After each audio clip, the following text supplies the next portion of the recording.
nothing I've done before. And all throughout I'll use your name, I'll never let you take blame. And when I'm done, I'll write some more. I'll write some more.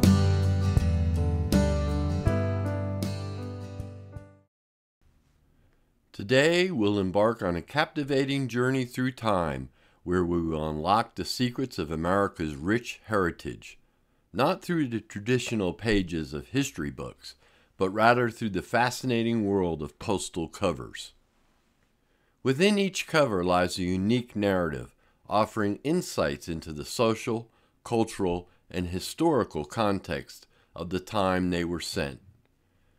From colonial days to the era of westward expansion. From the Civil War battlegrounds to rural free delivery. From the advent of airmail to the automation of the mail stream, postal covers provide us with a tangible link to the past. As we unravel the stories behind each postal cover, we will also explore the evolution of postal services and provide you with a deeper appreciation for covers as historical artifacts. The early postal system in colonial America was a far cry from the efficient and widespread mail delivery services we have today. During the 18th century, communication was slow and often unreliable, making it challenging for colonists to stay connected with their family, friends, and business associates. Sending mail was expensive, and fees were often based upon the distance the letter had to travel. The cost of postage typically fell upon the recipient rather than the sender, leading to postage due payments upon receiving the mail. It was not until the establishment of the United States Postal Service in 1775, with Benjamin Franklin as first Postmaster General, that significant improvements were made to create a more unified and functional postal system.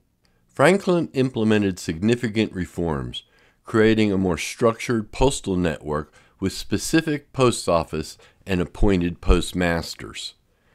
He also established regular routes and delivery schedules, making mail distribution more predictable.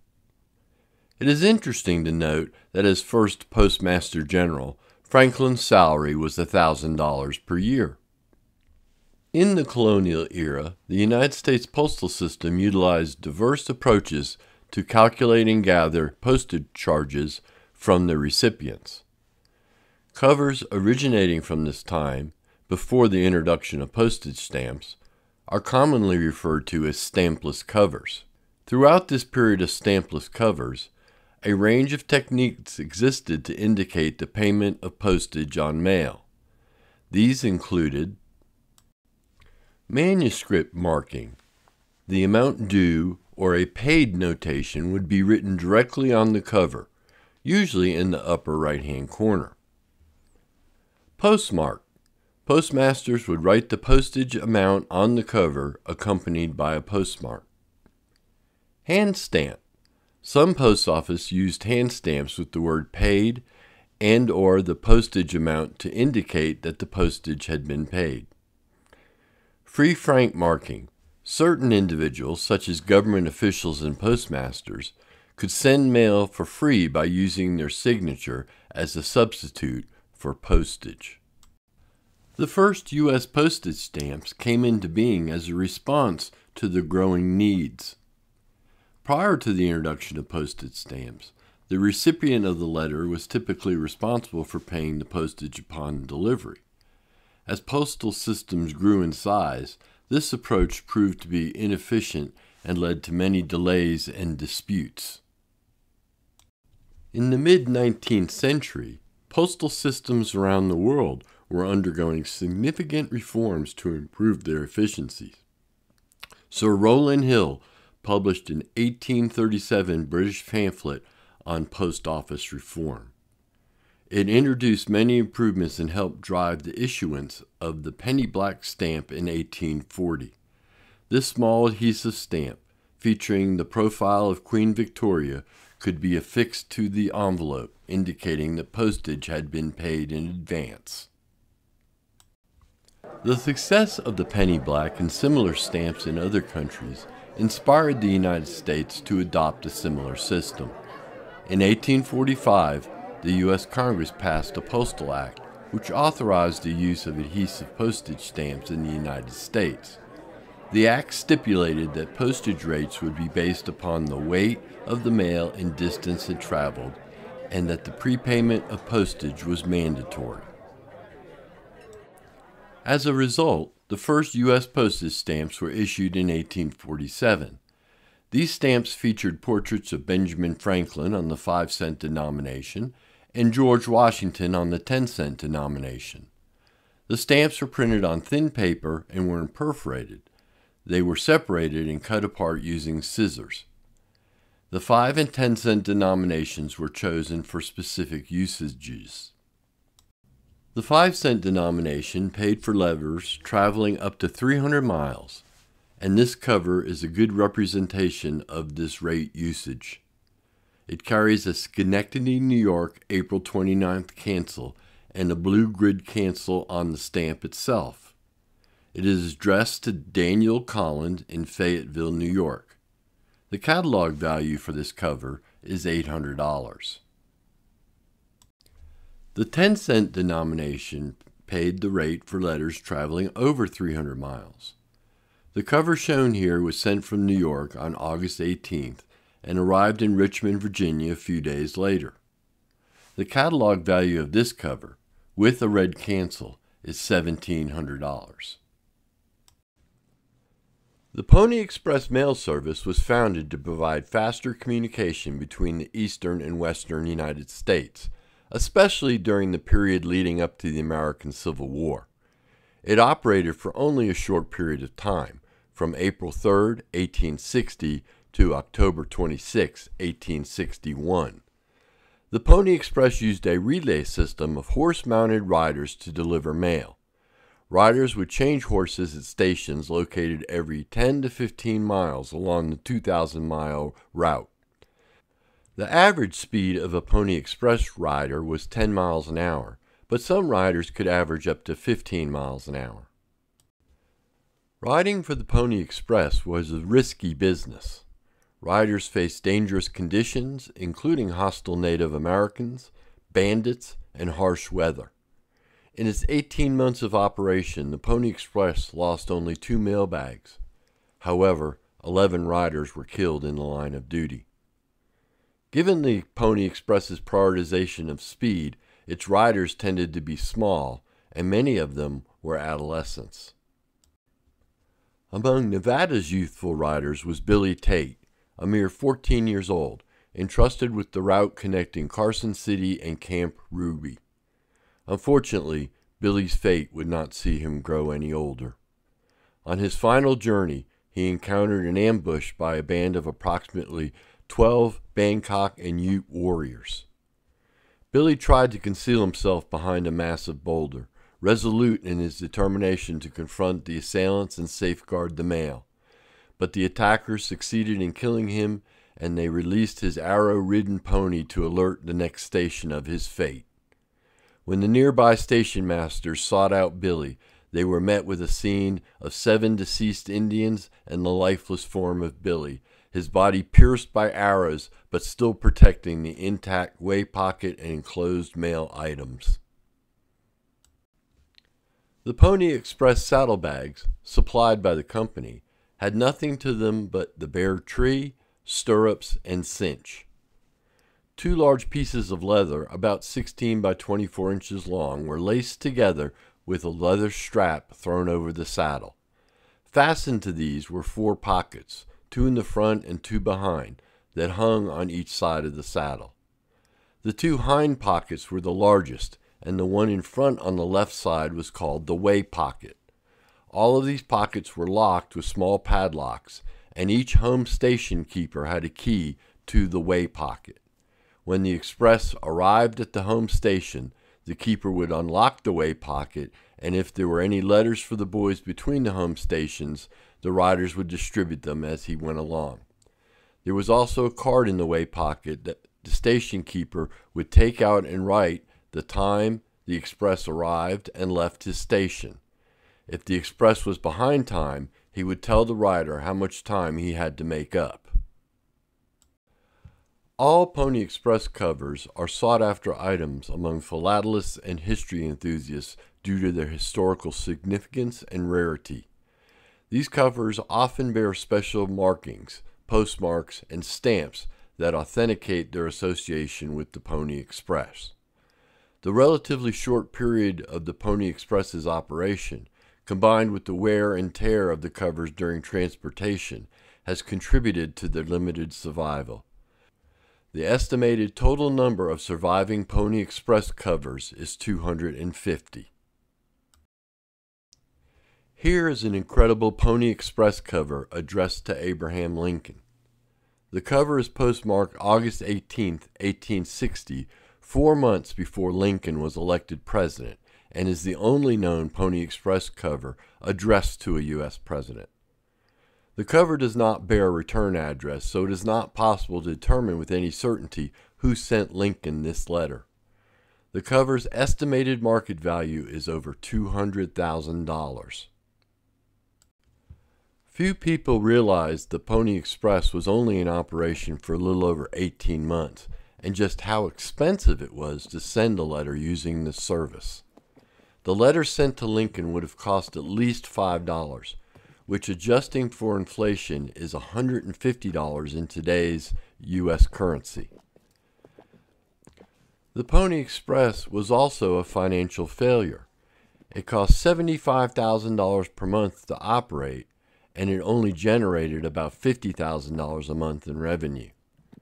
The Pony Express was ultimately doomed by the completion of the transcontinental telegraph in October 1861. The telegraph could transmit messages much faster than the Pony Express and was much cheaper to operate. Despite its short lifespan, the Pony Express is a legendary chapter in American history. It is a symbol of the American spirit of determination and perseverance. The Pony Express helped unite the eastern and western United States and paved the way for the development of transcontinental railroad.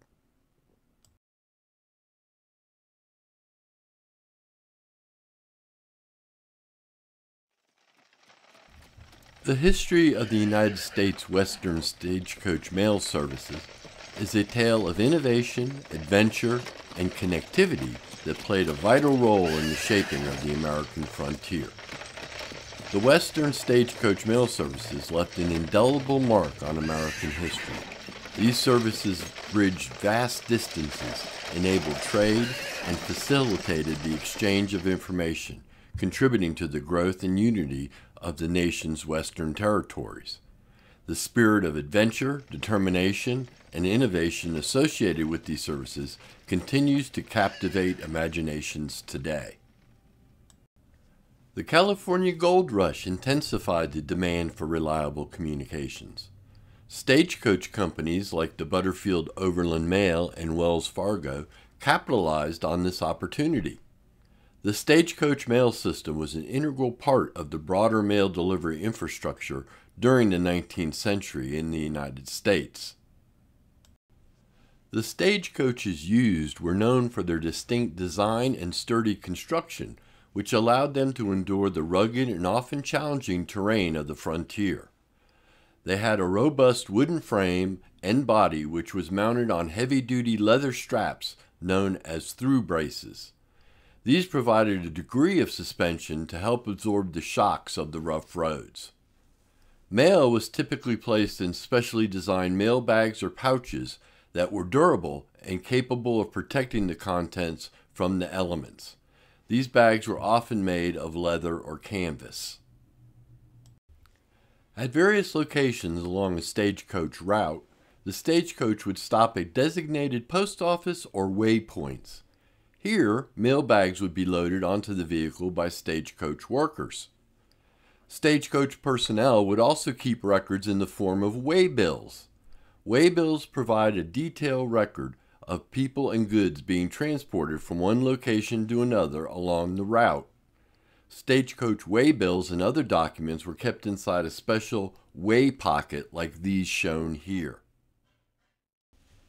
This Stagecoach 1901 cover was sent from Red Bluff, Montana to Virginia City, Montana. It was carried in the way pocket as noted by the manuscript auxiliary marking instead of being placed in the Stagecoach mailbag with all the other mail. The cover was placed upon the stagecoach in Red Bluff. Red Bluff was a small mining town, which is a ghost town today. A post office first opened at Red Bluff in 1874 with Sylvester Hurst as postmaster. By 1901, with the mining boom over, the post office was closed.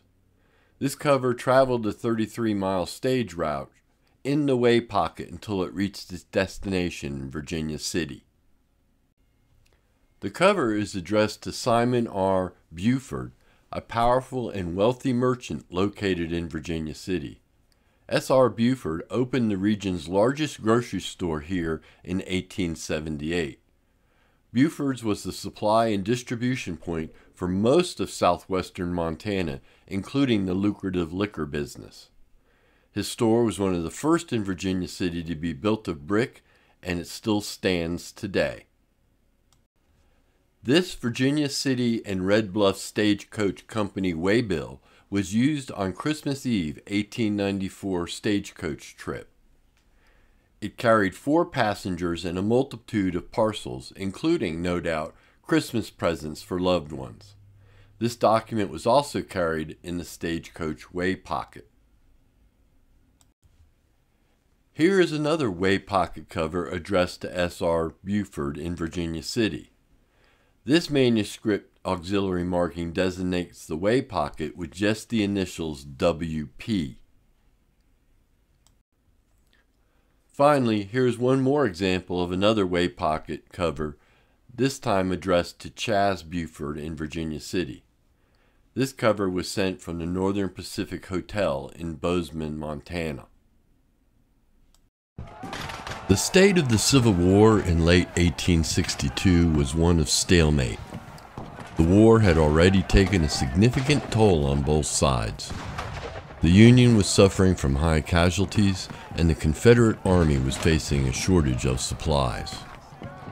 The war was also taking a toll on the civilian population, as food shortages and inflation became widespread in the South.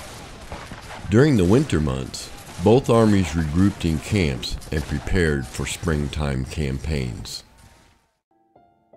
I would like to take you back to Henderson County, North Carolina in the spring of 1863. The county was in dire straits. As a small mountain rural county, the population was mostly subsistence farmers. Nearly 85%, about 1,700 men in the county had gone to fight in the war. This left women, children, and the elderly to plant, tend the crops, care for the livestock, and maintain their properties. There was significant amounts of starvation and related diseases in the county. Even worse, there was widespread violence spread by deserters from both the Union and Confederate armies. The remote western North Carolina mountains made for a good hideout for these bushwhackers from both sides of the war. Living in the woods, they frequently robbed, raped, and killed several Henderson County people during this period.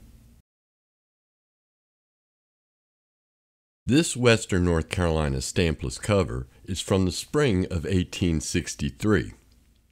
It carries a paid 10 cents with a Hendersonville April 21st postmark. While a very uncommon cover, what makes this one especially rare is that it is an adversity cover. Adversity covers are so named because they were created out of necessity.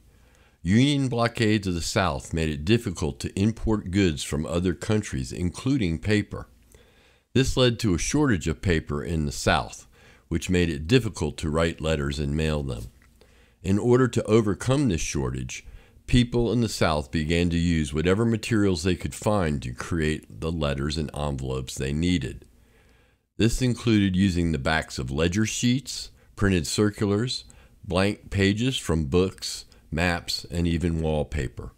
Adversity covers were often crudely made and are typically stained or torn.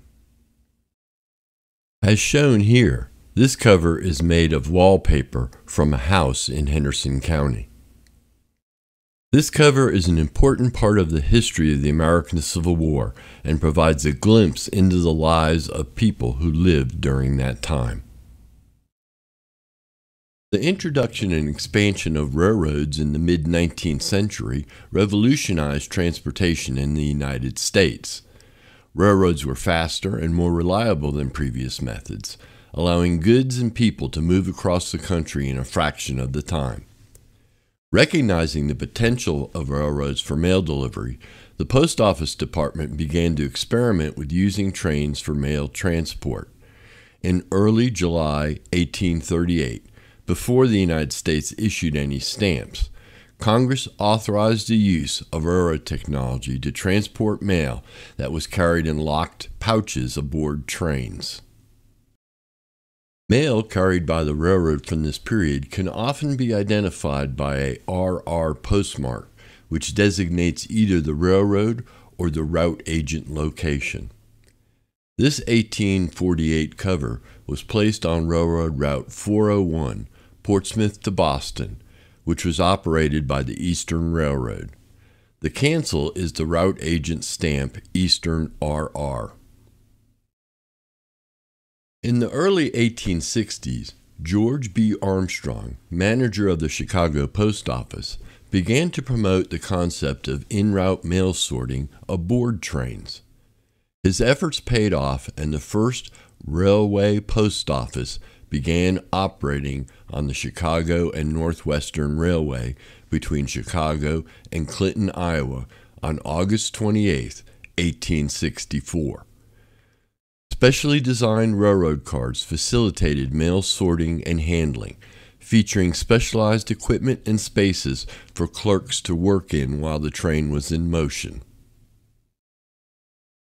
The effectiveness of the railway post office technology was in its ability to touch virtually every town in America.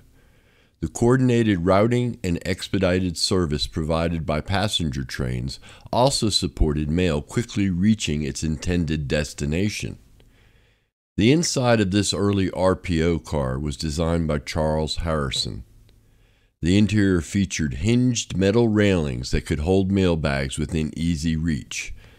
Additionally, it had tables and overhead bins to easily sort and cancel the mail while en route. When the train arrived at either a connection or termination station, the mail was already organized in pouches without the need for further sorting. This era marked the beginning of the use of the RPO cancellation. Shown here is an 1886 Sioux City and Yankton RPO Dakota Territorial postmark and cancel, tying a 2-cent stamp to the cover. The printed corner card is that of a Yankton merchant.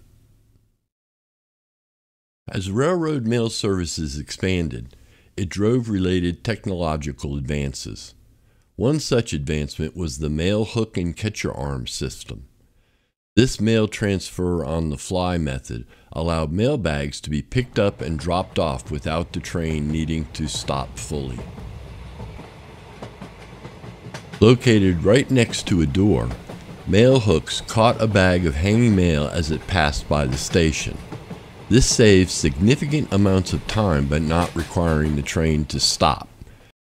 Shown here was a modified version of a mail hook called the HUP Automatic Railway Service. This device allowed for the high-speed pickup of multiple mail bags and automatically transferred the mail into the RPO car.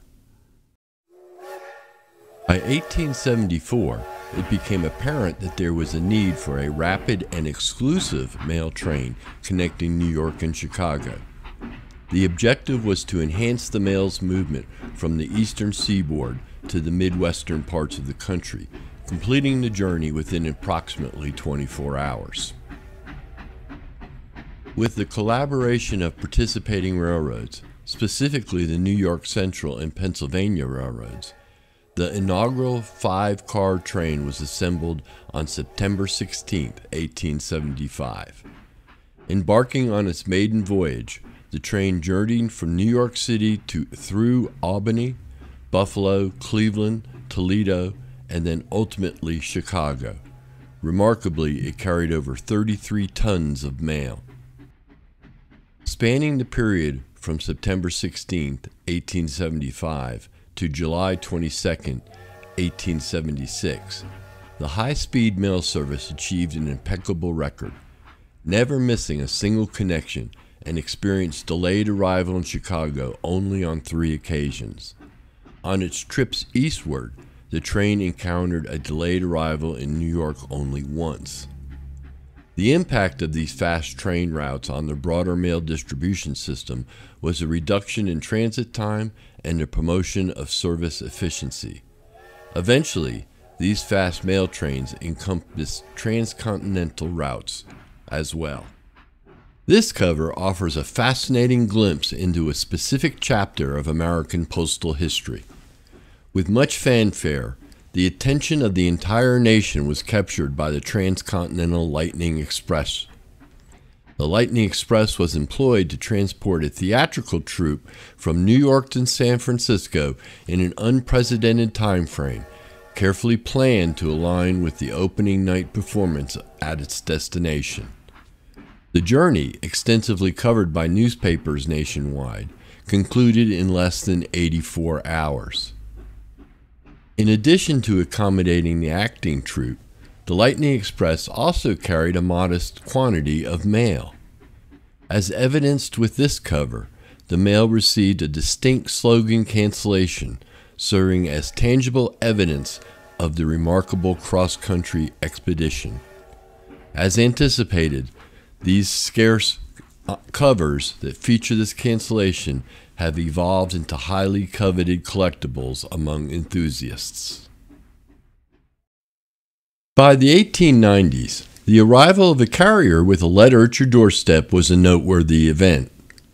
Unfortunately, home delivery convenience was limited to city areas, leaving out every 2 of 3 Americans residing in rural regions without such access. It can be difficult to grasp the isolation that rural Americans experienced slightly over a century ago. With the absence of radio and a lack of daily newspapers, their connection with the broader world was often minimal. The lives of farmers included the obligation to retrieve their mail from town, regardless of the weather conditions, be it summer or winter. During inclement weather, weeks could elapse between visits to town. And despite these challenges, farmers were charged the same postage as their urban counterparts. Within the community of farmers, spurred on by the National Grange, a prominent agricultural organization, discontent began to surface. In response to mounting pressure from National Grange and sympathetic postal officials, Congress allocated funds in 1896 to launch experiments with rural free delivery in several communities. On October 1st, 1896, RFD service began in eastern West Virginia Panhandle. The Charlestown and Halltown, West Virginia area was the home of then Postmaster General Lynn Wilson. Aside from defining and specifying the routes, other logistical challenges needed to be overcome. It was decided that rural carriers were responsible for procuring and maintaining their own horses and vehicles. RFD mailmen not only delivered the mail, but also picked up any outgoing mail. As such, they typically also kept a small supply of stamps with them on their route. There also existed a need to implement mailboxes across the rural areas. So the post office issued simple RFD mailbox regulations that included rural route patrons were required to erect a mailbox at their own expense. Mailboxes should be secure and provide protection from weather and malicious interference. Mailboxes should carry the name of the family being served. These mailbox regulations were quickly adopted in rural communities. Rural free delivery postal covers are highly collectible, especially those that are in good condition and are from the early years of RFD service. Here is an early RFD postcard with the manuscript Rural Free Delivery Route Number 1 marking. It was mailed July 10th, 1900, from Manchester, Wisconsin, and sent to Sheboygan, Wisconsin. Manuscript RFD notations were superseded by hand-stamped and machine cancellations like the collectible covers shown here.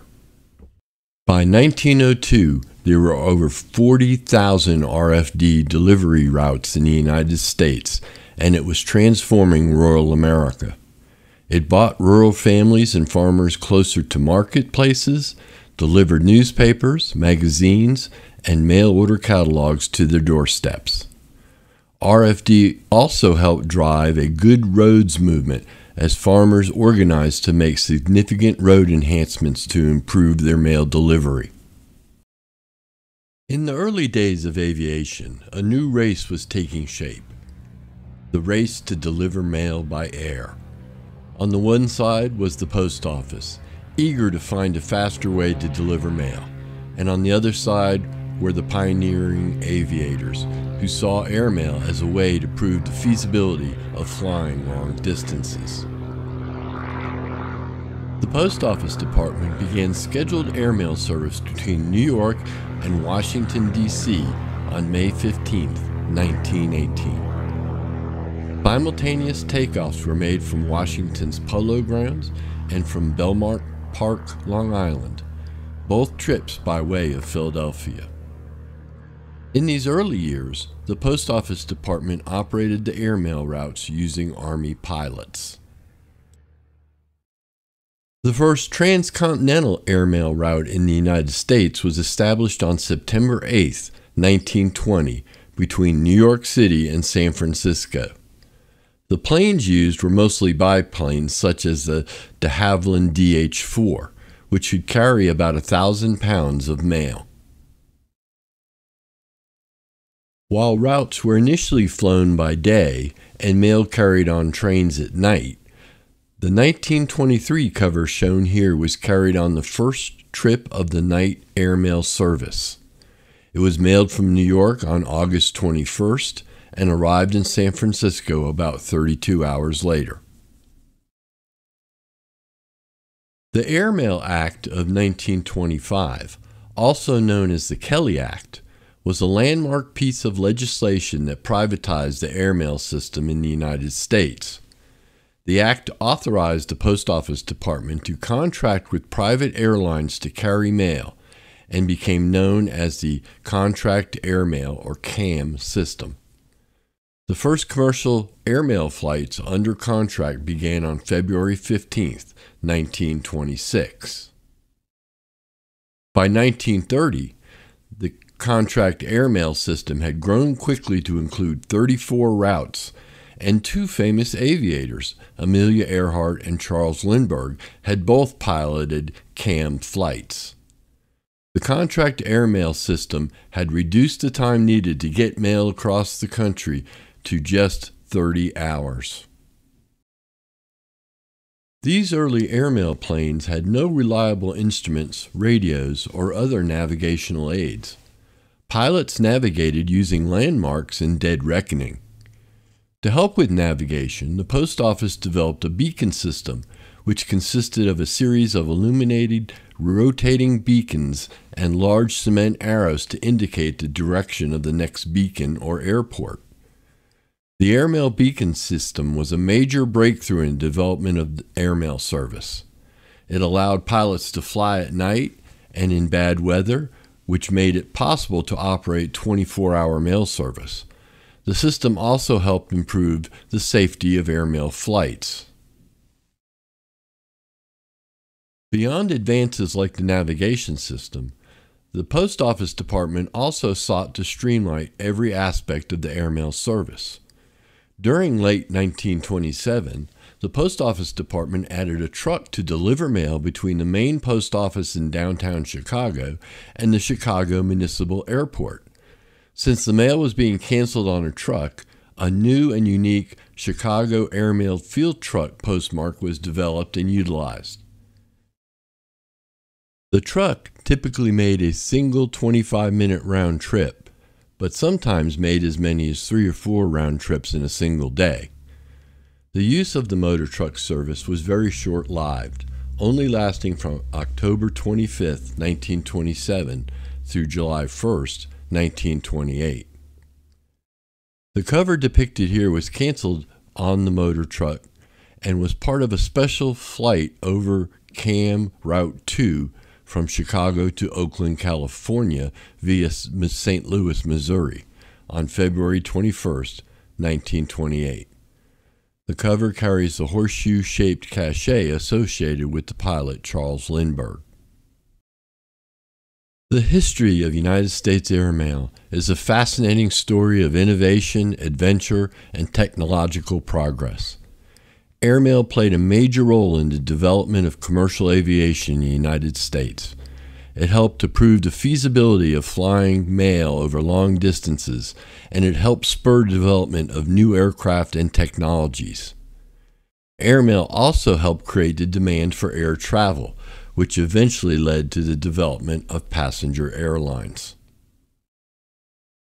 By the turn of the century, the invention of the automobile and other self-powered road vehicles became the latest technology that changed the fabric of our society.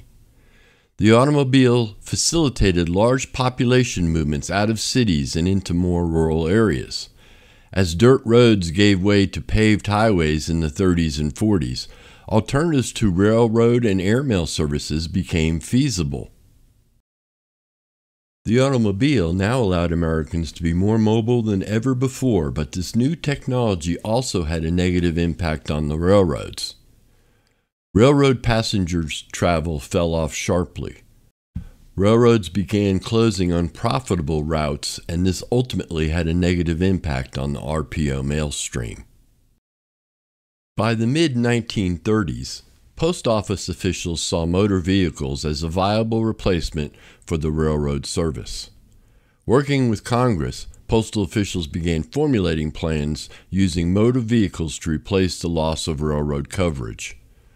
Ultimately, the plan became reality when Congress passed Public Law 740 and President Roosevelt signed into law the Highway Post Office Service on July 11, 1940. This legislation included specifications for the new HPO routes and vehicles.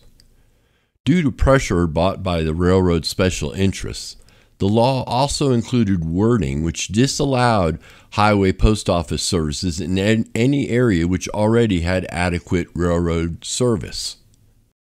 The vehicles were to be equipped in a similar fashion as the previously successful RPO railroad cars, and a number of various bus models were considered and used. The white Model 788 bus shown here met all the requirements and ultimately became the preferred solution. Designed after the successful railroad post office cars, the interior of the HPO buses contained a sorting table, pigeonhole cabinets, and mailbag racks towards the front. The rear section initially contained a small bathroom and a general storage area with a capacity of 150 mailbags. Fresh air could be blown into the bus to keep it cool while moving, but there was no air conditioning.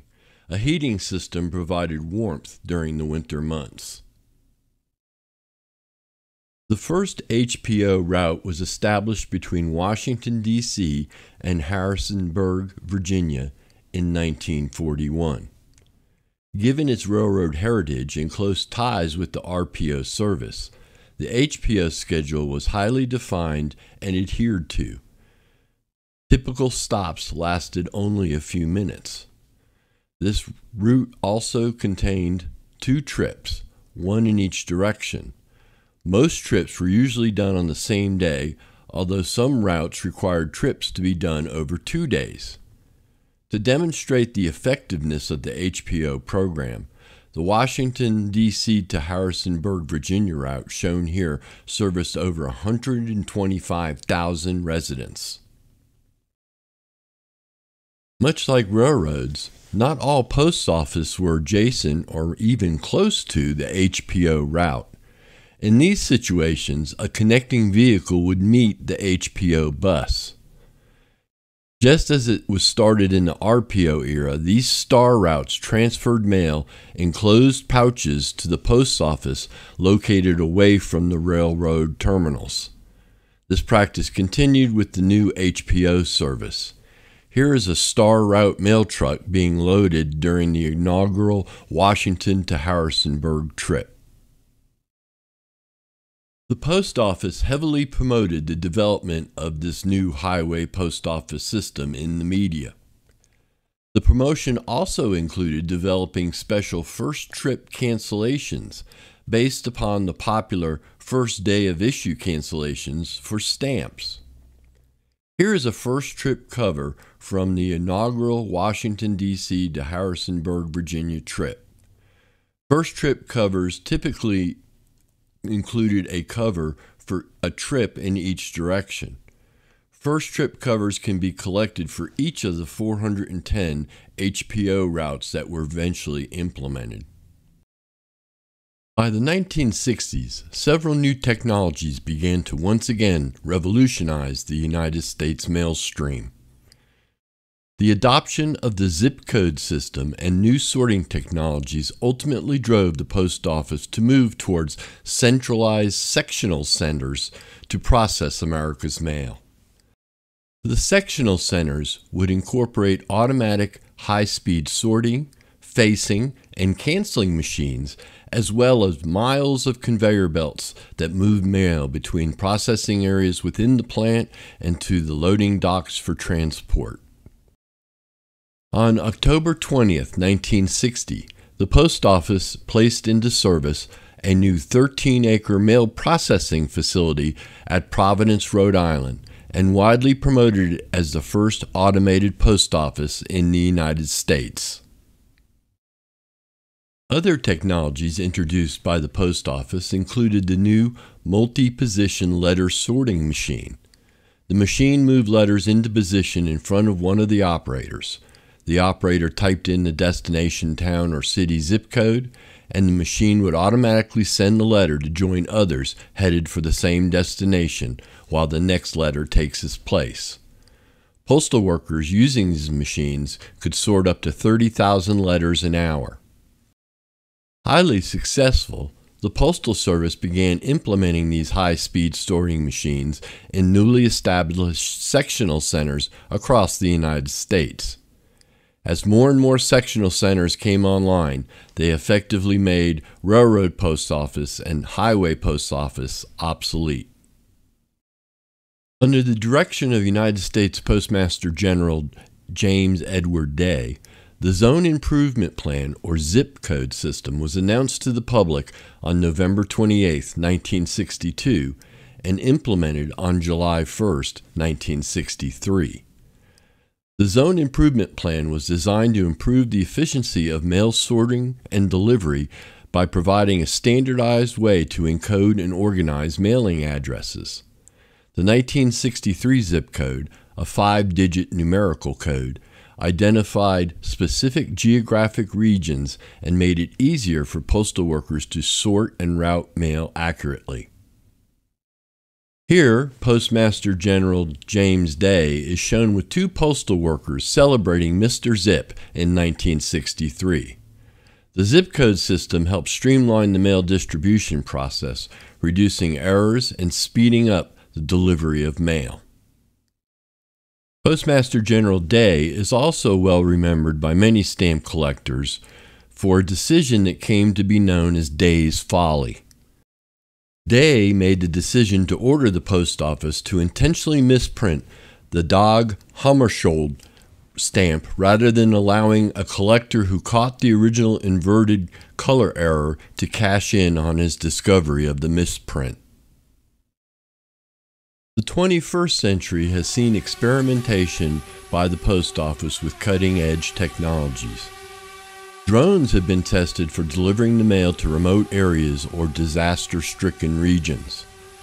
Drones, in combination with RFID advanced tracking systems, will allow postal patrons to monitor the mail and packages in real time. Another technological step for the post office is currently under consideration. This truck is being tested on a single route by the Post Office Service. Unlike the railroad post office cars or the highway post office buses, no one is sorting and processing mail inside. In fact, no one is even driving this truck. Starting last year, this driverless truck is moving mail between Phoenix and Dallas. Technology and change often makes us uneasy, but this is just postal history repeating itself. The United States Post Office continues to explore innovative ways to balance traditional mail with the demands of a new digital era. The history of the United States Post Office distribution methods is a testament to the nation's commitment to efficient communication and connectivity. From horseback riders and stagecoaches to railroad and airmail, and now innovative emerging technologies, the evolution of mail distribution can be followed through the wonderful hobby of postal history collecting.